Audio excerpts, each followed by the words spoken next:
بسم اللہ الرحمن الرحیم۔ یہ ایسا ایک کلمہ ہے، یہ بسم اللہ، اس میں ایسی برکت کہ جس کام پر بسم اللہ پڑھی جاتی ہے نا، جس کام کے آغاز میں نیک ہو اور جس کام کے آغاز میں بسم اللہ پڑھ لی جاتی ہے نا، شیطان دور بھاگتے ہیں، کیونکہ شیطان تو لعین ہے اور وہ اس بسم اللہ کا جو ہے اس کو بہت زیادہ علم ہے، اس لیے وہ جب اللہ تعالی نے اس بسم اللہ کا نزول فرمایا تھا تب شیطان بہت زیادہ چلایا تھا۔ مفسرین بتاتے ہیں کہ 3 مرتبہ شیطان بہت زیادہ رویا تھا۔ پہلی دفعہ تو جب اس کو فرشتوں کی صف سے نکال کر لعین قرار دے دیا گیا تب بہت زیادہ رویا، چلایا۔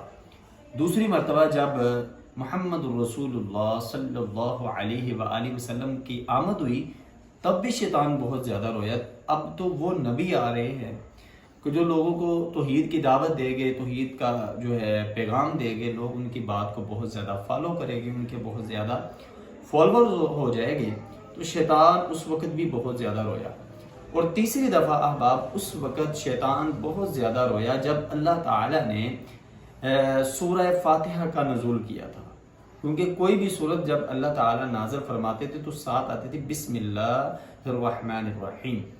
یہ ایک اصول ہے اور یہ قانون ہے ایک کہ جب بھی سورت کا آغاز آپ نے کرنا ہے تو بسم اللہ الرحمن الرحیم، اور دوسرے مرتبہ جب آپ نے کوئی تحریر لکھنی ہے تو تحریر میں بھی آپ نے شروع میں بسم اللہ الرحمن الرحیم۔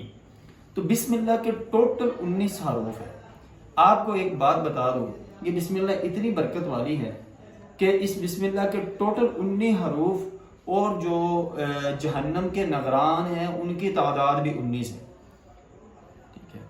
تو صحیح حدیث میں ہے، حضرت عبداللہ ابن عباس، عبداللہ ابن مسعود، ان دونوں میں سے ایک راوی ہے کہ حضور علیہ السلام نے فرمایا جو بسم اللہ پڑھتا ہے زیادہ، ہر کام کے آغاز میں بسم اللہ بسم اللہ سمی اللہ، اللہ کا نام لیتا ہے، ٹھیک ہے، اللہ کے ساتھ ایک محبت کا جو ہے وہ پیغام دے رہا ہے اور اللہ کے ساتھ محبت رکھتا ہے، ہر کام میں بسم اللہ پڑھتا ہے، اللہ تعالیٰ کل قیامت کا دن ہوگا، ان 19 جو جہنم کے نگران ہیں، فرشتے ہیں، اللہ ان سے بچا لیں گے۔